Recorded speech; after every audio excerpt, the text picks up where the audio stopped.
हरे कृष्णा।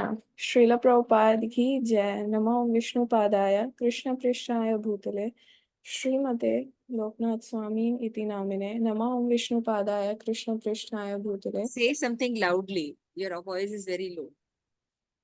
नमो विष्णुपादाय कृष्ण पृष्ठाय भूतले श्रीमते भक्ति वेदांत स्वामी इति नामिने। नमस्ते सरस्वते देवे गौरवाणी प्रचारिणे निर्विशेष शून्यवादी पाश्चात्य देश तारिणे वाञ्छाकल्पतरुभ्यश्च कृपा सिन्धुभ्येव च पतितानां पावनेभ्यो वैष्णवेभ्यो नमो नमः। जय श्री कृष्ण चैतन्य प्रभु नित्यानंद श्री अद्वैत गदाधर श्रीवास आदि गौर भक्तवृंद। हरे कृष्णा कृष्ण कृष्ण हरे हरे हरे राम राम राम हरे हरे। मूकं करोति वाचालं पंगुं लंघयते गिरिं यत्कृपा तमहं वन्दे श्री गुरून् दीनतारिणं परमानंद माधवम श्री चैतन्य ईश्वरम। तो आज हम श्रील प्रभुपाद चैप्टर 4 का पार्ट 2 डिस्कस करेंगे। चैप्टर 4 का नाम है in every town and village, नगर नगर तथा गांव गांव में। जैसे कि इस अध्याय में प्रभुपाद जैसे हमने देखा फर्स्ट चैप्टर में प्रभुपाद स्ट्रगल कर रहे थे, सेकंड चैप्टर में प्रभुपाद ने इसकॉन एस्टैब्लिश किया, थर्ड चैप्टर में फिर प्रभुपाद लीड कर रहे थे और फोर्थ चैप्टर में अब जगह जगह जाके प्रभुपाद अलग अलग जगहों पे एस्टैब्लिश करेंगे इसकॉन के सेंटर्स। तो प्रभुपाद जब न्यू वृंदावन में थे, वहां पे कीर्तन महाराज तब कीर्तन प्रभु थे, तो तब उनसे बात कर रहे थे और वहां पे एक बहुत बड़ा आई थिंक बहुत 100 एकड़ लैंड लिया था उन्होंने, और उसके बाद वहां पे उनको पूरा इस्कॉन फार्मिंग गुरुकुल सब कुछ एस्टैब्लिश करना था। तो प्रभुपाद वहां से निकलते हैं और प्रभुपाद कॉन्स्टेंटली टच में थे उन डिसाइपल्स के साथ जो लंदन में प्रभुपाद ने भेजे थे। प्रभुपाद ने 6 डिसाइपल्स को भेजा था, जैसे कि हम जानते हैं, गुरुदास प्रभु, यमुना माता जी, मुकुंद प्रभु, जानकी माता जी, श्याम सुंदर प्रभु और मालती माता जी। तो ये 3 कपल्स थे जिनको प्रभुपाद ने लंदन में भेजा था। तो इनके पास बहुत कम पैसे थे और ये बहुत स्ट्रगल कर रहे थे लंदन में, और कॉन्स्टेंटली मतलब इतना भी पैसा नहीं था कि ये साथ में रह के अपने आप को मेंटेन कर सकते थे। इतना भी नहीं कर पा रहे थे वो। लेकिन उनको लंदन में प्रीचिंग कुछ जगह लेनी थी, एक्वायर करनी थी, ताकि वो प्रभुपाद को प्रीचिंग के लिए बुला सके लंदन। तो वो कुछ जॉब भी नहीं कर सकते थे क्योंकि फॉरेन में उनको जॉब करना, कुछ डॉक्यूमेंट्स कुछ नहीं था, तो उनको लंदन में कोई जॉब करना भी अलाउड नहीं था। तो सैन फ्रांसिस्को में यहाँ बताते हैं कि it was easy. San Francisco में कृष्णा कॉन्शियसनेस बहुत अच्छा चल रहा था, स्मूथ चल रहा था। लेकिन लंदन में every day it was getting more difficult, हर रोज और मुश्किल हो रही थी उन्हें। तो प्रभुपाद के लेटर्स पढ़ के, प्रभुपाद के इंस्ट्रक्शंस को स्मरण करके ही वो अपना मोराल बनाए हुए थे, अपना कृष्णा कॉन्शियसनेस बनाकर रखा था उन्होंने। फिर एक दिन बहुत स्ट्रगल के बाद आ, मतलब बहुत ही गहरे विंटर्स में उनको एक भगवान की कृपा से एक बहुत ही सुअवसर मिलता है जॉर्ज हैरिसन से मिलने का, जो कि बीटल्स के बहुत बड़े वर्ल्ड फेमस पर्सनालिटी हैं। तो बहुत टाइम से एक्चुअली डिवोटी सोच रहे थे कि जॉर्ज हैरिसन से अगर मिलना हो जाता है, तो अगर उसने एक बार हरे कृष्णा गा दिया तो फिर ये पूरे वर्ल्ड में फेमस हो जाएगा। तो उन्होंने कुछ कुछ तरह से उनके जो एप्पल रिकॉर्ड स्टूडियो जो था उधर कभी एक एप्पल पाई भेजा, एक केक उस पे हरे कृष्णा लिखा था, एक अपना टेप भेजा रिकॉर्ड करके कुछ टाइम के बाद जिसमें उनका कीर्तन था। लेकिन वो सबको इतना ध्यान नहीं दे रहे थे, वो रिजेक्ट हो रहा था। तो एक दिन कृष्णा का बहुत स्पेशल अरेंजमेंट था भगवान का कि श्याम सुंदर प्रभु जॉर्ज हैरिसन से मिलते हैं। तो एक बहुत ही ऐसा रूम था, क्राउडेड रूम था, जहाँ पे रिपोर्टर्स थे। और वहां पे श्याम सुंदर प्रभु पहुंचते हैं, शेवन हेड होते हैं और सैफरॉन कपड़े पहने होते हैं। और फिर जॉर्ज उधर घुसते हैं, उस रूम में एंटर होते हैं और फिर श्याम सुंदर प्रभु से मिलते हैं। और वो पूछते हैं, मतलब आप सोचिए वर्ल्ड फेमस पर्सनालिटी है जॉर्ज हैरिसन, और वो इतना बड़ा रूम है, सब उनसे मिलने के लिए खड़े हैं। और वो एंटर होते ही सबसे पहले श्याम सुंदर प्रभु की तरफ मुड़ते हैं और कहते हैं आप कहाँ थे, मैं आपको इतने टाइम से ढूंढ रहा हूँ, आप हरे कृष्णा लोगों को मैं बहुत टाइम से ढूंढ रहा हूँ। तो श्याम सुंदर प्रभु को बहुत आश्चर्य होता है। फिर श्याम सुंदर प्रभु और वो बात करते हैं 2 घंटे तक। और फिर एंड में जॉर्ज हैरिसन प्रभु कहते हैं कि आप कल मेरे घर आइए। उसके बाद नेक्स्ट डे श्याम सुंदर प्रभु जाते हैं, बीटल्स से मिलते हैं, सब जो भी बीटल्स एक्चुअली मेन 4 सिंगर्स का ग्रुप था। जिसमें एक थे जॉर्ज हैरिसन, एक थे रिंगो स्टार, जॉन लेनन और पॉल मैककार्टने। तो अगले दिन श्याम सुंदर प्रभु सबसे मिलते हैं और सबका कुछ कुछ स्पिरिचुअल क्वेश्चंस थे, आध्यात्मिक जिज्ञासाएं थी। लेकिन उसमें भी सबसे ज्यादा जिसका इंटरेस्ट था वो थे जॉर्ज हैरिसन। फिर जॉर्ज हैरिसन यहाँ अपने बारे में बताते हैं कि मुझे एक्चुअली 2 साल पहले किसी ने एक टेप दिया था जिसमें प्रभुपाद हरे कृष्णा गा रहे हैं। तो मैं उसको सुनता रहता था, मैं कहीं भी घूमने जाता था, किसी आइलैंड पे अकेला होता था, अपना गिटार लेके मैं हरे कृष्णा गाता था। मैं और जॉन लेनन जो कि उनके फ्रेंड थे, हम इसको सुनते रहते थे और हमने कई टाइम तक उसको गाया। फिर वो बताते हैं, और उस टेप रिकॉर्डर पे कुछ कुछ लाइंस प्रभुपाद के बारे में भी लिखी थी। जैसे कुछ पहले टाइम में अगर आप सीडी ऐसे लेते हैं तो उसमें सिंगर के बारे में, एक्टर के बारे में थोड़ा सा लिखा होता है, तो उसमें प्रभुपाद के बारे में कुछ 2-3 लाइनें लिखी थी। तो कहते हैं मेरे को थोड़ा सा पता था कि ये भक्त कहाँ से आ रहे हैं। मैंने इनको न्यूयॉर्क और लॉस एंजलिस की स्ट्रीट्स में कीर्तन करते हुए देखा था। तो वो बताते हैं कि मैंने कुछ आध्यात्मिक किताबें भी पढ़ी थी और मैंने कुछ योगीज को भी देखा था इंडिया में जब मैं गया था। तो मेरा जो कॉन्सेप्ट था वो मतलब बाकियों से बहुत अलग था। बाकी लोग इनको बहुत ऐसे देखते थे जैसे ये एलियंस हैं, लेकिन मैं उनसे रिलेट कर पाता था कि मैं जानता हूँ। बट वो कहते थे फिर भी मैं सब कुछ जानता था, लेकिन मैंने ये देखा कि ये जो ग्रुप है इसमें तपस्या और ही ज्यादा है। मतलब चाय भी नहीं, कॉफी भी नहीं, चॉकलेट भी नहीं, ये तो बहुत ज्यादा था, मतलब ये बाकी ग्रुप्स में नहीं था। फिर यहाँ पे आगे बताते हैं कि श्याम सुंदर प्रभु जो थे जॉर्ज हैरिसन से रेगुलरली मिलते रहते थे। और जो जॉर्ज हैरिसन थे उनको ना महर्षि योगी कोई इंडिया में थे, उन्होंने कोई मंत्र दिया था कि आप ये चैंट करो। तो वो उसको चैंट करते थे। तो उनका बहुत ही आध्यात्मिक उसमें रुझान था। लेकिन अभी फर्स्ट टाइम श्याम सुंदर प्रभु उनको भक्ति योग के बारे में बता रहे थे, वैदिक फिलॉसफी बता रहे थे। तो वो उसको बहुत अच्छे से सुन रहे थे। और फिर वो बहुत ओपनली, बहुत ही खुलेआम तरीके से श्याम सुंदर प्रभु से, मुकुंद प्रभु से, गुरुदास प्रभु से अपने क्वेश्चंस पूछते थे, कर्मा कैसे होता है ये सब पूछते थे। फिर जॉर्ज हैरिसन यहाँ पे बताते हैं कि एक बार मुझे भारत में एक योगी ने कहा कि आप बहुत ही सौभाग्यशाली हो, आप इतने सुंदर हो, इतने फेमस हो, इतने मतलब वेल्दी भी हो, और इन सब के बाद आप संतुष्ट नहीं हो। मतलब आप ये सोच रहे हो कि जीवन में कुछ है मिसिंग, जो कि मतलब जैसे एक दीवार है, उसके पार कुछ है जो मैं देख नहीं पा रहा। कई बार ऐसे होता है, यहाँ पे जॉर्ज हैरिसन बता रहे हैं कि कई बार लोग ऐसे होते हैं कि वो सिर्फ सब कुछ अचीव करना चाहते हैं और वो सब अचीव कर लेते हैं, अच्छा घर गाड़ी, अच्छा रह रहे हैं, एंड दैट्स इट, उनको और कुछ नहीं चाहिए। लेकिन उस योगी ने मुझे कहा कि आप बहुत भाग्यशाली हो कि आपकी जिज्ञासा है कि जीवन में कुछ और भी है जो मेरे को भी पता नहीं है। तो यहाँ पे जॉर्ज हैरिसन बताते हैं कि एक बार हेट एशबेरी जो कि सैन फ्रांसिस्को में है, वहां पे मैंने एक बार कॉन्सर्ट किया। तो उसमें मैंने एलएसडी कल्चर को प्रमोट कर दिया था अपने सॉन्ग से। लेकिन उसके बाद मुझे बहुत गिल्ट हुआ, मुझे लगा कि मेरी पोजीशन ऐसी है कि अगर मैं इस चीज को थोड़ा सा भी प्रमोट करूंगा तो लोग उसको बहुत भारी मात्रा में उसका इस्तेमाल कर सकते हैं। तो तब से उन्होंने डिसाइड किया, उन्होंने ऐसा निर्णय लिया कि मेरा पोजीशन इन्फ्लुएंशियल है, मैं मतलब मुझसे लोग बहुत इन्फ्लुएंस होते हैं। तो अब मैं ऐसे गाने लिखूंगा, ऐसे ही गाने गाऊंगा जो कि ड्रग्स और सेक्स से रिलेटेड ना हो, इससे कुछ बढ़ के हो। तो वो इंडियन स्पिरिचुअलिटी में उनका रुझान तो था ही, तो फिर उन्होंने वैसे सॉन्ग्स लिखने का निर्णय लिया। फिर जॉर्ज हैरिसन यहाँ पे बताते हैं कि मैं कृष्णा के बारे में जब सुनता था तो मुझे कुछ ऐसा नहीं लगता था कि अगेन मतलब मुझे ऐसा लगता था मेरा कुछ है कनेक्शन। मुझे जैसे हम अपने घर से रिलेट कर पाते हैं अपने घर वालों से, वैसे ही मैं कृष्णा से रिलेट कर पाता था। और मुझे लगता था जीवन का जो सारी उलझने हैं वो धीरे धीरे सुलझ रही हैं जब से मेरे जीवन में भक्त आए हैं और प्रभुपाद आए हैं। तो तब से मैंने भक्तों को हेल्प करना भी शुरू किया। तो और वो कहते हैं अगर मुझे इस संसार में कहीं खड़ा होना है तो मैं चाहता हूँ मैं भक्तों के साथ ही खड़ा हूँ, बजाय कि ये सो कॉल्ड जो मेरे सेंट्स हैं जिनसे मैं कनेक्ट हुआ उन सब से भी मैं नहीं, सिर्फ मैं डिवोटीज से मैं I was very happy with devotees, वो कहते थे।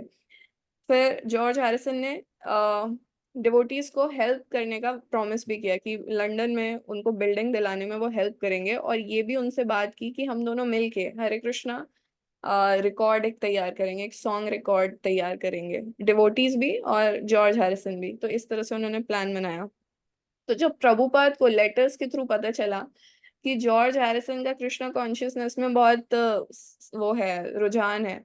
तो तब उनको बहुत प्रसन्नता हुई और उन्होंने ऐसा एक दृष्टि अपने हृदय में सोची कि पूरा संसार कृष्ण भावनामृत हो सकता है अगर ये बीटल्स प्रमोट करें कृष्णा कॉन्शियसनेस। तो प्रभुपाद लिखते हैं अपने एक लेटर में कि जैसे जो जॉर्ज हैरिसन है उसके हृदय में हमारे आंदोलन के लिए सहानुभूति है, तो वो अगर वो ज्वाइन करता है उसके पूरे ग्रुप के साथ तो हम उसको लीड ऑर्गेनाइजर बनाएंगे संकीर्तन मूवमेंट का, संकीर्तन पार्टी का।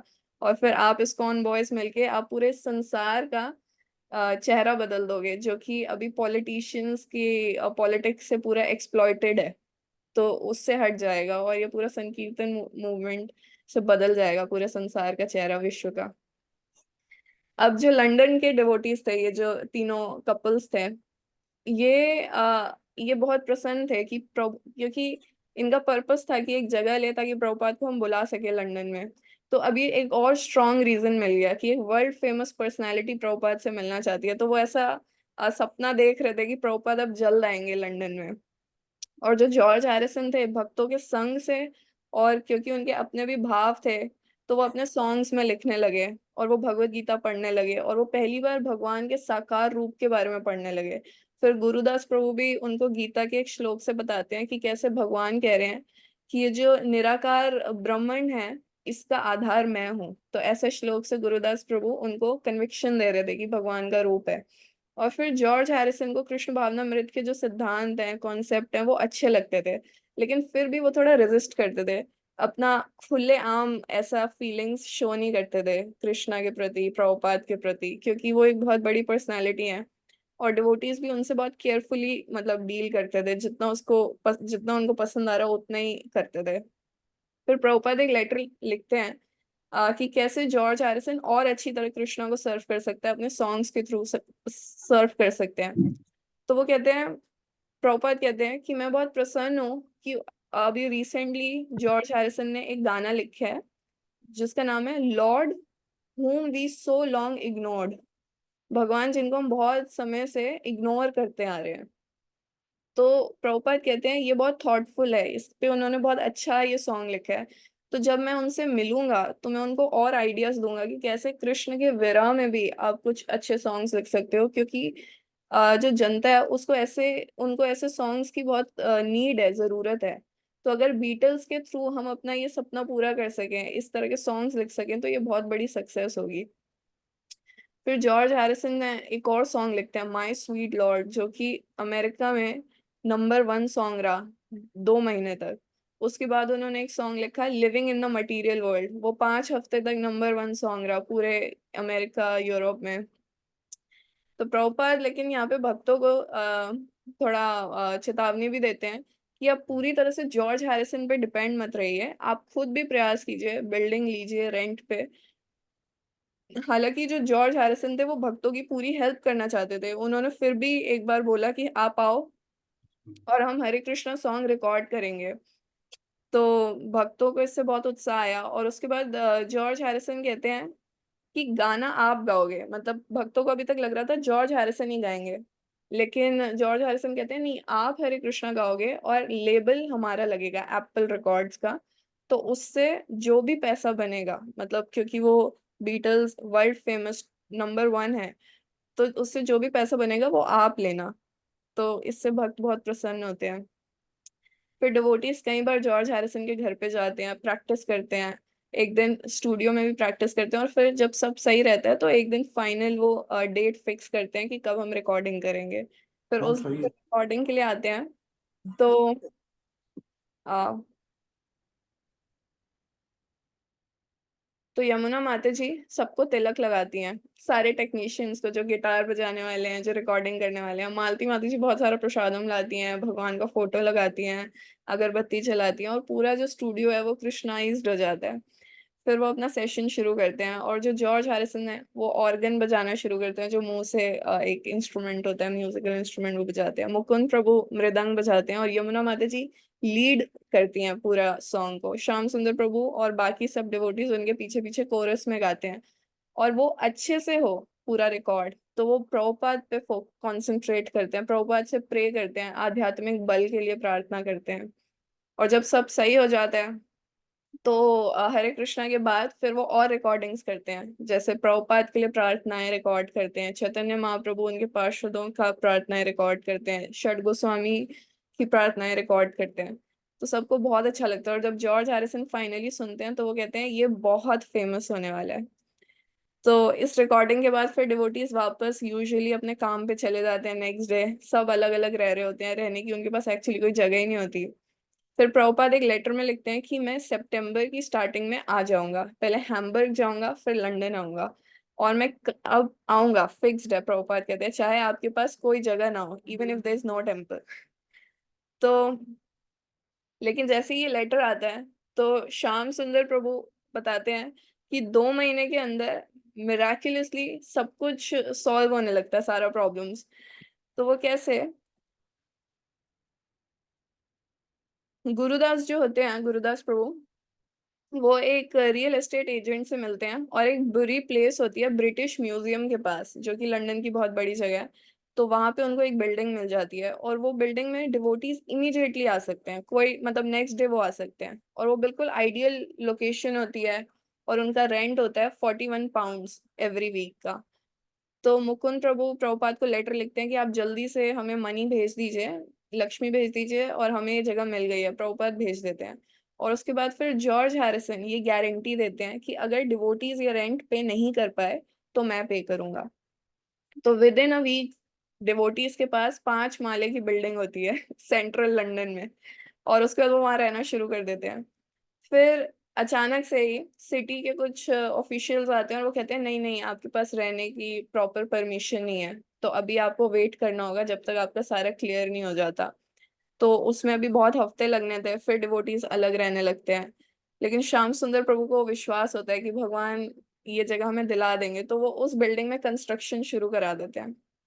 फिर जॉन लेनन आके भक्तों को कहते हैं कि आप हमारे सर्वेंट क्वार्टर्स में आके रह सकते हैं। तो लेकिन उधर थोड़ी कंस्ट्रक्शन की जरूरत है। तो डिवोटीज क्या करते हैं, वो कहते हैं क्या हमारे स्पिरिचुअल मास्टर रह सकते हैं वहाँ पे? तो वो कहते हैं हाँ रह सकते हैं। फिर अभी प्रभुपाद के आने में कुछ टाइम ही रह गया, कुछ हफ्ते ही रह गए हैं, और उनका हरे कृष्णा सॉन्ग जो उन्होंने रिकॉर्ड किया था वो भी लॉन्च हो जाता है, और सारे बड़े बड़े फोटोग्राफर्स रिपोर्टर्स सब आ जाते हैं, और न्यूज़पेपर में टीवी में हर जगह डिवोटीज होते हैं हरे कृष्णा गाते हुए। और फिर जॉन लेनन थे, और जो उनकी वाइफ थी योको, फिर वो उनको कहती है आप हमारे यहाँ के सर्वेंट क्वार्टर्स में रह लीजिए। उनके पास ही एक बिल्डिंग में 4 बड़े बड़े अपार्टमेंट्स होते हैं, और डिवोटीज एक अपार्टमेंट प्रभुपाद के लिए रखते हैं, और 15 डिवोटीज उधर आ जाते हैं। और जॉन लेनन जो थे वो कहते हैं कि आप वॉल्स और फ्लोर्स को थोड़ा ठीक करा लीजिए अभी रहने से पहले। तो डिवोटीज दिन रात लग के पूरा प्रभुपाद क्वार्टर्स बनाते हैं, टेम्पल का रूम बनाते हैं, प्रभुपाद का व्यास आसन बनाते हैं, और वो इतनी एनर्जी के साथ कर रहे होते हैं कि जॉन लेनन और योको कहते हैं कि ये बहुत क्लियरली दिख रहा है कि इनको अपने गुरु से कितना प्रेम है। और उसके बाद एक टेप बना रहे होते हैं, ईशान जो होते हैं कनाडा के डिवोटी, वो एक टेप बना रहे होते हैं, प्रभुपाद को सब बता रहे होते हैं कि क्या क्या तैयारियां हो चुकी है। तो वो जॉन लेनिन से पूछते हैं आप कुछ कहना चाहते हैं प्रभुपाद को? तो कहते हैं हाँ मैं जानना चाहता हूँ कि what is the secret of Prabhupada that he made his followers so devoted, कि कैसे उनके भक्त इतने डिवोटेड है उनके प्रति। तो अभी यहाँ पे ऐसा सिचुएशन है कि पूरा स्टेज तैयार है इतने टाइम के बाद, और अब प्रिंसिपल कैरेक्टर जो है, जो मुख्य किरदार है, अभी उसकी एंट्री होने वाली है, जो कि प्रभुपाद है, भगवान कृष्ण के शुद्ध भक्त इंग्लैंड में आने वाले हैं। ये जो 6 डिवोटीज हैं, इन्होंने लंदन में कितना संघर्ष किया कृष्णा कॉन्शियसनेस को स्टैब्लिश करने के लिए, और अब उनका एक ऐसा सपना जो कि उनको लग रहा था असंभव है पूरा होना, वो पूरा होने जा रहा है। अब उनको एक जगह मिल गई है जहाँ प्रभुपाद रह सकते हैं, और उनको एक मंदिर भी मिल गया है जो कि लंदन के बिल्कुल केंद्र में है, बिल्कुल सेंटर में है। तो ये सब भगवान कृष्ण की कृपा से संभव हो पाता है। श्रील प्रभुपाद की जय।